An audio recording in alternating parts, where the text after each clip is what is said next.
Nothing can, nor nothing will ever justify terrorism. That's what we've seen on the streets of Washington. Yeah. No violence against these two young, innocent Jewish people can ever be justified. That is entirely tragic. For the Israeli government to turn around and point the finger at those words of Keir Starmer, Macron, Carney and others, and yet take no account whatsoever of the power of their own words, let alone their actions in Gaza, is a form of doublethink for the ages. This is where it gets tricky. This is about Israeli government policy, not Jews. But the people who were attacked today were Jews. Free, free Palestine! Free, free Palestine!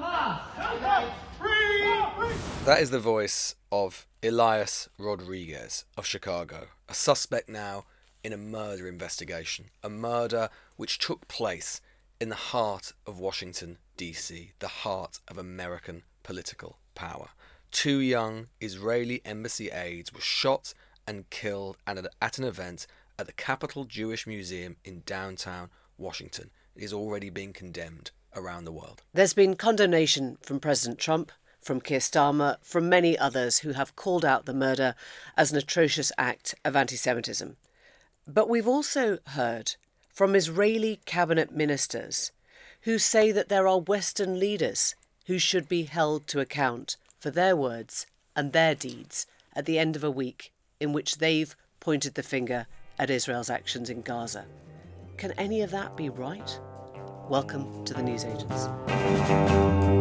It's Emily. It's Lewis. And as we were saying, this news, which broke this morning our time, has sent shockwaves through Washington and indeed across Western capitals as well. Israel's foreign ministry have identified the two murder victims as Yaron Lishinsky and Sarah Lynn Milgrim.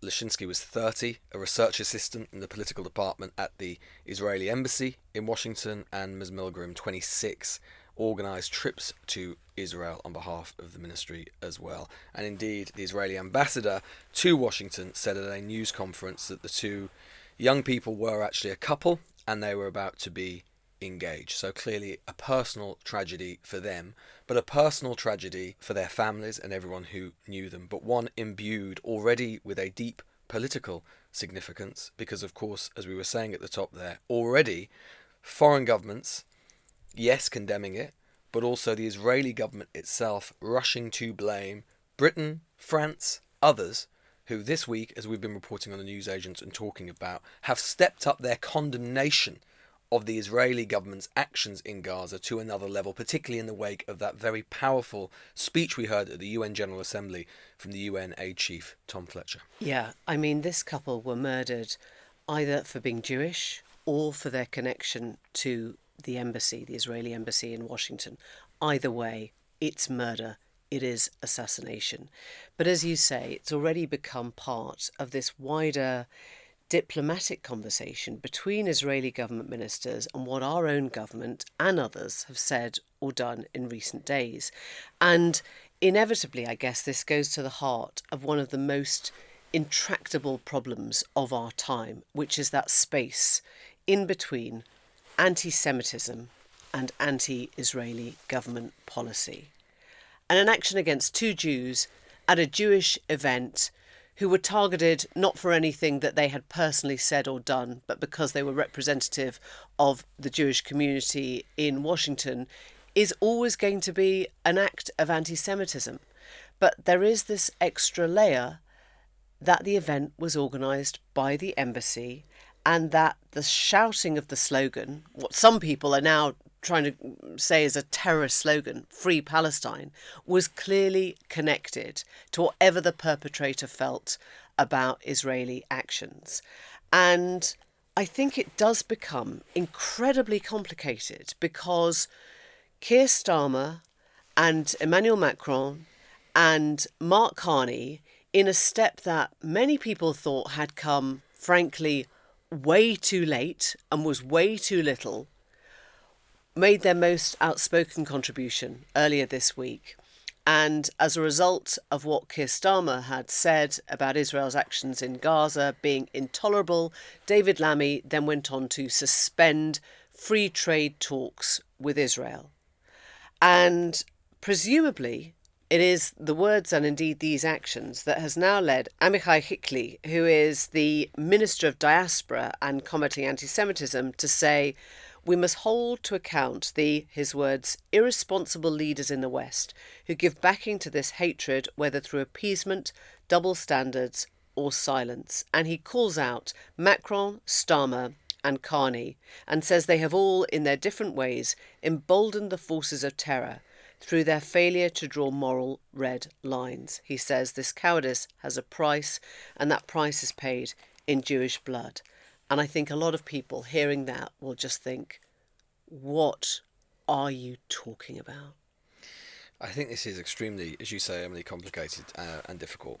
Nonetheless, I think it is quite disturbing for Israel's Minister of Diaspora, and indeed others in the Israeli government, to point to the words of Western governments that, as you say, many people feel have been too little too late to begin with, and suggest that they can be held account and be made responsible for this anti-Semitic attack and indeed other anti-Semitic attacks that we've seen. And there's no doubt there has been, it's well documented across the West, that there's been an increase in anti-Semitic violence, hatred, which is reprehensible since October the 7th. Likewise, there have been increases in attacks on Muslims and Islamophobia as well. Everything has become more heated, more intense, more fueled.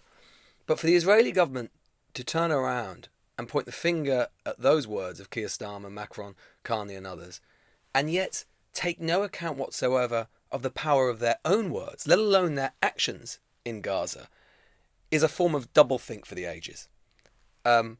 We've heard, and we were talking about it earlier on the show this week, we're talking about Smotrich, Minister Smotrich, the finance minister, the Israeli equivalent of Rachel Reeves, the finance minister, very senior figure in the Netanyahu government, talking about wanting to destroy Gaza, talking about wanting to cleanse Gaza. Now, if those words don't have power, I don't know what will. Nothing can, nor nothing will ever justify terrorism. That's what we've seen on the streets of Washington. Yeah. No violence against these two young, innocent Jewish people, young people about to start their careers and their lives, can ever be justified. That is entirely tragic. But for the Israeli government to hold others to account for the power of their words, whilst doing nothing to reflect on the power of their own, let alone, as I say, their actions, I think is pretty outrageous, actually. And we should be thinking about the families and the tragedies of all those killed in Gaza since the Israeli invasion. And we should be thinking about all those killed in the atrocities of October the 7th. Absolutely. I mean, this is why it becomes so intractable, that there is no one life that should be prioritised more than another life. And it is a spiral of absolute horror that we've all, as the world, sort of lived with and been horrified by. But I think the comms strategy is a really critical point of this now, which is essentially the trying to shut down the voices of dissent, right? Around the world. What the diaspora minister is doing is saying, don't come at us like that. This is what happens. And I think one of the interesting things will be to see where Trump kind of lands on this, because we were talking earlier about where Donald Trump sits now in terms of his support for Israel, whether he's getting annoyed with Netanyahu for going too far, or whether he thinks that, he's just going to leave him to get on with it because he's got such strong Republican support for Israel in his party and further afield. Does this bring Trump to the table? And is that partly what the words of that minister are trying to do now? They're trying to say, are you with us or against us? If you don't come on board, if you don't back Israel, this kind of stuff happens. And is he going to intimidate progressives, but people who feel very, very conscious of anti-Semitism amongst the communities that they govern, like Starmer, like Macron, like Carney? Is it a way of silencing them from taking any further action against Israel? And we should say, this is where it gets tricky. This is about Israeli government policy, not Jews. But the people who were attacked today were Jews. Indeed, but it's the Israeli government which is trying to elide the two things for its own purposes. It's the Israeli government which, for its own purposes, because it wants to deflect from its own words and its own actions, as I say, wishes to focus entirely on the question of anti-Semitism. That is not to say that this attack wasn't anti-Semitic. I'm not saying that. I'm sure there was a strong anti-Semitic component. But the overall context is important. It can't be ignored. It can't be divorced. And I think that you're right. I mean, I think what is particularly tragic, frankly, is that, you know, these two young people will have family and friends. And already, without skipping a beat, the politics began. Yeah. And the politics began partly at the Israeli government's hand in attacking Western governments in this way for an act for which they cannot in any credible or conceivable way be held responsible. The idea that Keir Starmer or Macron or Carney have been responsible for or willing to encourage anti-Semitism is outrageous and absurd. What is true is, as you say, there is an American domestic political context, and Trump has himself, some have argued, used the kind of bludgeon of anti-Semitism and the charge of anti-Semitism to try and achieve some of his own domestic priorities and domestic ends. We've talked on the show before about what he's been doing in American college campuses, cutting off funding to big research universities like Harvard and elsewhere, claiming, often pretty egregiously and erroneously, that anti-Semitism is rife on those campuses. Again, that's not to say there hasn't been anti-Semitism in those places, but the idea that there is something unique and widespread about it in the way that the Trump presidency wants to prosecute, many people have said is wrong. And indeed, Trump wrote, as you say, on social media overnight, these horrible DC killings, based obviously on anti-Semitism, must end now. Hatred and radicalism have no place in the United States. So I have no doubt at all that at a moment, as you say, when Israeli-US relations always very close, and you can overestimate to the extent that there is ever a rupture, but that clearly has been some froid, let's put it that way, between Trump and Netanyahu. This is clearly going to be used by the Israeli government to try and bring the two sides closer together again. Look, everyone is looking to point the finger of blame at somewhere slightly different. I mean, for Starmer and Macron and Carney, presumably it is very clear that anti-Semitism is never to be tolerated, but Israeli actions in Gaza are not making life easier for Jews around the world. I mean, frankly, Netanyahu's actions in Israel and in Gaza have probably put more Jews' lives at risk than anything any one individual has done. And you also have, on the other side, you know, the sight of whether it's the chanting of Free Palestine, whether it's the waving of a Hezbollah flag, you know, at a concert, whether it is people marching and shouting to the river to the sea, which is all part of the inflammation of anti-Jewish and anti-Israel feeling. And it's sometimes very, very difficult to separate where one stops and the other begins. And then you've got, you know, a minister saying, oh, this is all your fault because you dared to criticise us. I mean, if you go back to October the 7th, the most horrific day for Jews around the world and for Israeli citizens, there was such a well of goodwill towards Israel, towards the Jewish population. There was, Netanyahu could have asked for anything then. He could have said, just help me deal with the terror on our doorstep, and everyone, I think, would have come to the rescue. And they did in many ways. And they did. And they basically said, you do what you need to do. Yeah. But it seems that the unconscionable thing is that all that goodwill has been turned into something that is now a pariah state. Indeed, and that's what we were talking about earlier in the week when we're talking about that Israel at this point now, and I think, again, you can't divorce the Israeli government's response to this from this context.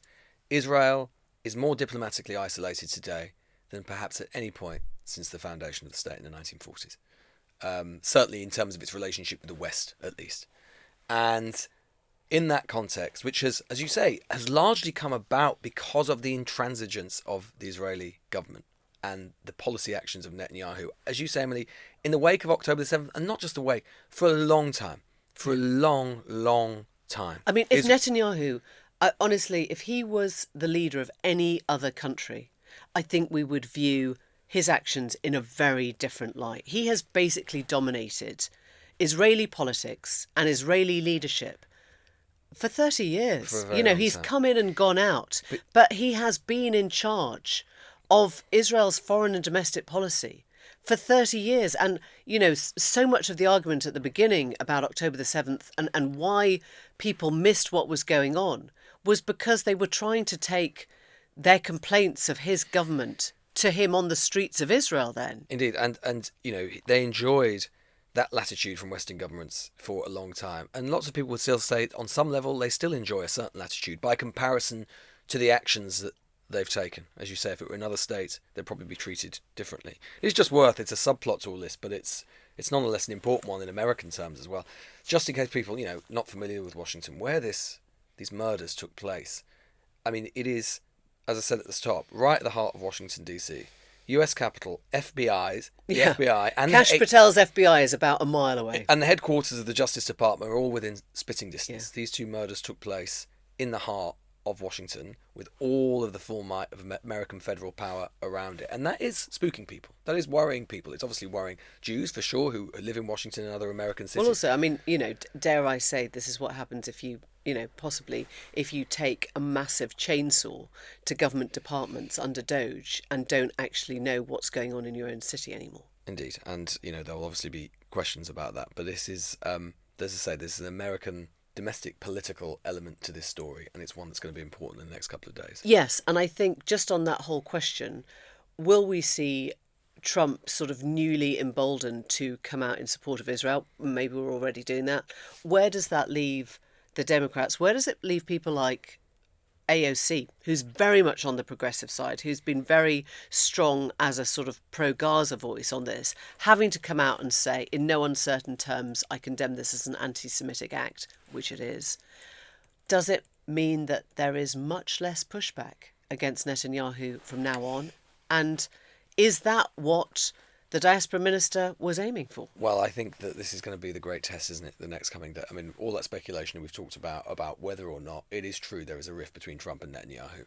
If there is, I mean, it's a terrible way for it to come about, but this will be a test in the sense and that, for our own government, do we stop pushing the bar so high? Do we stop all the talk about, pausing trade talks, pausing sanctions, or introducing sanctions all the on rest of individuals. it. Yeah. Yes, indeed so. And I think it will be a test to the extent to which, I mean, the thing that we've been sort of orbiting around, the degree to which that you can separate anti-Semitism and the charge of anti-Semitism and the actions of the Israeli state. In a sense, we're about to see in real time from governments, not individuals, exactly the extent to which they apply that test and the extent to which they delineate between those two things.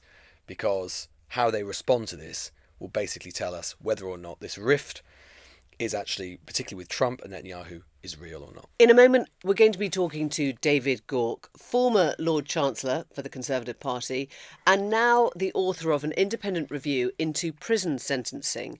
And he is recommending that prison sentences of less than 12 months should be used only in exceptional circumstances. In other words, because of the squeeze on prison places in this country, he's saying, we've just got to find another plan. We can't lock up as many people as we do for as long as we do. All that to come. Well, we talked yesterday about the changes that were coming with this sort of massive, all-encompassing rewriting of sentencing. And the person who's been conducting that review, the chair of the Independent Sentencing Review, is David Gauke, who you will also know as the former Conservative Lord Chancellor, amongst other jobs, David. And this has been, sort of 7 or 8 months' work for you? I was first approached in September and officially launched in October. So it's several months' work with a panel of experts from across the criminal justice system. Yeah. And we've come forward with our recommendations, which have been announced today.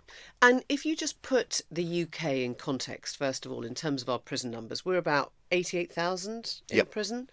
Obviously, different countries have different populations, but that's a lot more than, say, the Netherlands in prisons or Finland in prisons. Yeah, so if we look at it per 100,000 in the population, in the Netherlands it's 64 per 100,000, Germany it's 68 per 100,000, England and Wales 139 per 100,000. So do we have more criminals? I mean, is it as simple as that? No, the answer is that we lock people up for longer than in other countries.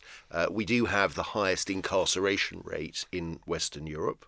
You can find other countries that are, the US it's much, much higher, Russia it's higher, but in Western Europe ours is the highest, And why is that then? Just to get to- Largely so we did an interim report in February and we looked at this because we also got to remember our prison population has grown a lot. So you go back to 1993, prison population 44,000. Today it's 88,000. Yes, the population is higher in the UK than it was, but not that much higher.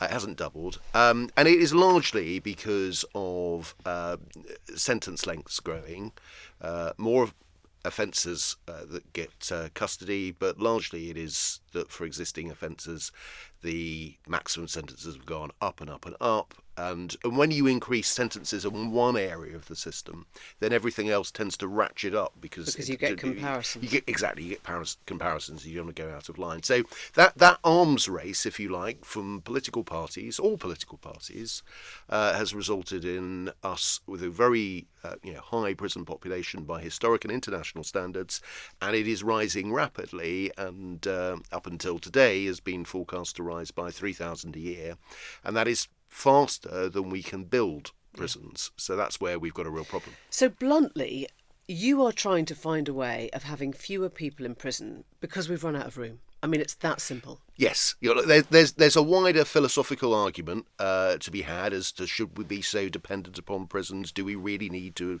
double it? Do we really need to have the highest prison population in Western Europe? And I would argue against that. But even if you don't buy any of those arguments, just on pure practicality, our prisons are very close to being full. The MOJ took some action last week which prevented the adult male estate being full in November, but that's only delaying it really till the spring. Even with an ambitious prison building programme which is in place, we are set to run out of places next spring. Go forward to early 2028, and the shortfall is getting into the region of 9,500. Yeah. So if action is we needed. hadn't run out of room, we would not be looking at a softer approach to sentencing. Is that fair? Well, I'm not sure I particularly like the word softer because I prefer to make an argument for more effective.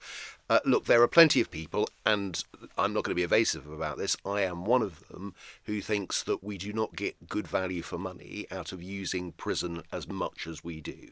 That there are cleverer, smarter ways in which we can have a criminal justice system.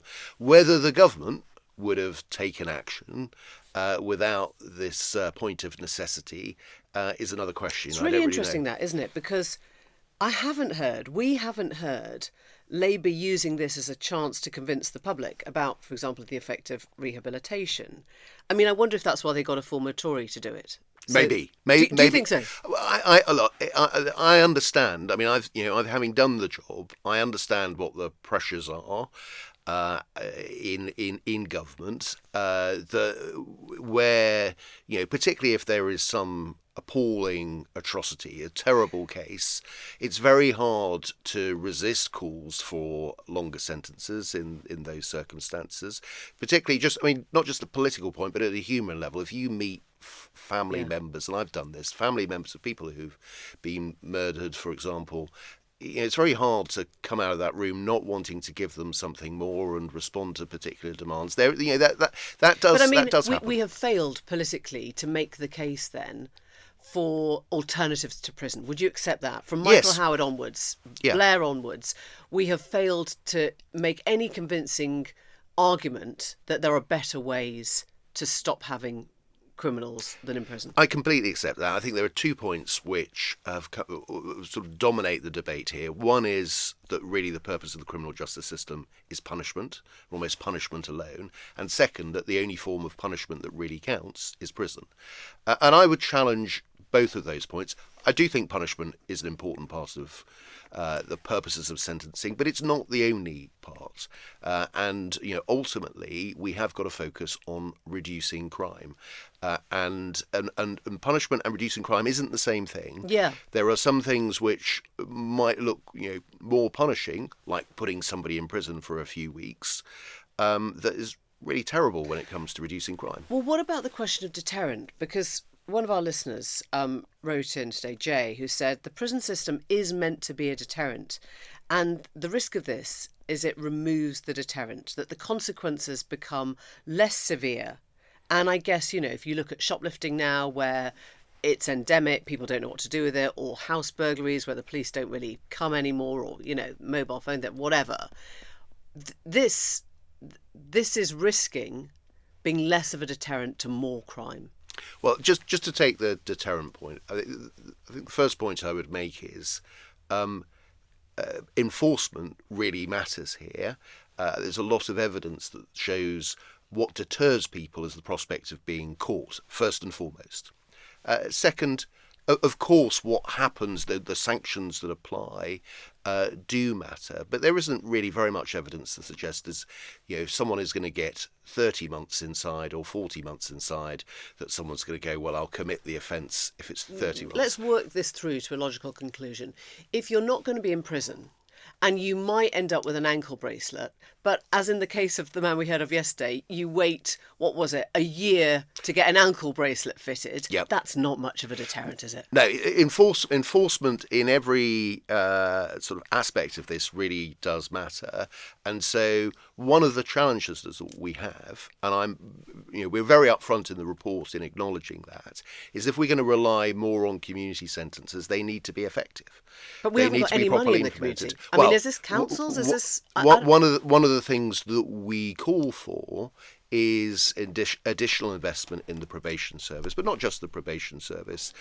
This is about the drug treatment that might happen, the support that's given to the third sector that does a lot of excellent rehabilitative work, intensive supervision courts that we have piloted in this country with very good results that provides very focused support from a court, bringing together all the agencies together. There are lots of things that can be done to make what happens in the community more effective. So when Robert Jenrick, your old colleague, the Shadow Justice Minister, says this is a recipe for a crime wave and a licence for criminals to terrorise communities with impunity, I guess what he's saying is, once they're out of prison, you have no idea really where they are, what they're going to be doing, if the tags are in place, if the curfews are in place, if they're breaking injunctions or breaking, restraining orders. You have no idea. I mean, he's not wrong, is he? It's important that what happens in the community works. And, we started off with a review on sentencing and very quickly reached the conclusion that we can't just come forward with recommendations about sentencing per se. We have also got to come forward with recommendations on how to make the probation system work effectively, and there are a lot of our recommendations are precisely about that. We also have to recognise that the vast majority of criminals are going to be released at some point, and it is really important what happens when they are released. So our what we describe as our progression model, whereby someone who does go into prison, they spend a period of time in custody, then a period of time in the community where they are supervised intensely, and this is where you use the tagging. There are the curfews, potentially home detention. Those measures have to work properly, and we are making it very clear that this works if you can make what happens in the community work. I mean, there are, as you know, campaign groups, including those like Justice for Victims with Sarah Everard's parents involved, who just say there can be no excuse. There is no excuse for letting the worst offenders out early. It has enormous impact on victims and on the families of victims, clearly. I mean, can you state here that murderers, that sex offenders, that rapists will never be let out early under this sort of early release scheme? Murderers are outside the scope of our review, so that is completely unaffected by it. In terms of sex offenders, that does cover a multitude of offences, and so what we are saying is, in terms of the more serious offenders, who, for example, have committed sex offences, got a sentence of more than 4 years, they fall into a tougher progression model where they will not be released before 50% of their sentence. And already it is the case that sentences for sex offenders have gone up very significantly over the course of recent decades. Okay, well let's narrow that down. Paedophiles. will they be let out on early release? Well, that depends on precisely what we are talking about, what they have been convicted of. The more serious sex offenders, as I say, they'll either be in a regime where they will not be released before 50%, or if they're the most dangerous ones, the parole board hearing, we recommended that they could potentially earn a parole board hearing at 50%. Actually, the government is not going forward with that particular proposal. But I would make a sort of wider point in terms of this. I think the measure of a particular offence should be the sentence that they receive. I'm a little bit nervous about too much complication within the system of picking out individual offences. I would rather that we focused on individual offenders, the sentence that they receive. But it still remains the case. Are the sentence lengths going to change, or is it just they're not going to be custodial? Well, look, again, there's an important point here. Under our progression model, there is more close supervision in the community than is currently the case. On your point about maximum and minimum sentences, our approach has been not to go through and do an offence by offence review of minimum and maximum sentences. We just didn't have the time to do that. We call for a review on that. I think there are arguments to be had about minimum and maximum sentences for various offences. That's not what we have done in this review. We've looked at release points, but the fundamental point we have to remember: vast majority of offenders are not going to be kept in prison for the rest of their lives. They are going to be released at some point. We need to be really effective in ensuring that when they are released, that we do everything we can to minimise the risk of reoffending. Okay, so we've heard a lot in the last 24 hours of chemical castration for sex offenders. You're suggesting it should be voluntary. Shabana Mahmood, Justice Secretary, says maybe mandatory. Why wouldn't it be mandatory? Well, at the moment, we have a pilot going on in the southwest of England, where this is essentially a form of treatment for sex offenders. It's not suitable for all sex offenders. Why? Well, in many cases, what drives, for example, a rapist is more about exerting power rather than sexual preoccupation. But there are also some sex offenders, particularly if we think of those who, for example, look at pornographic but even images. For a rapist, if they were chemically castrated, it doesn't really matter what drives them. They couldn't then go on to rape, right? I see that argument, but there is also that doesn't mean then they might not be able to go on to rape, but they might still be a threat in other ways and so on. So it does get more complicated than that. Our argument is that we need to build up the evidence base for this. This is used in other countries. Just to clarify for listeners, this is not actually as sort of all-encompassing as it sounds. I mean, chemical castration is just something that is fed through medicine, pills. Yes. So it doesn't have a lasting effect. It lasts as long as the medicine. So yes. From that perspective, why wouldn't it be? I'm sorry, I just don't understand. If it's something that lasts 7 or 8 months, why wouldn't that be like a prison sentence out of prison, and a much cheaper one?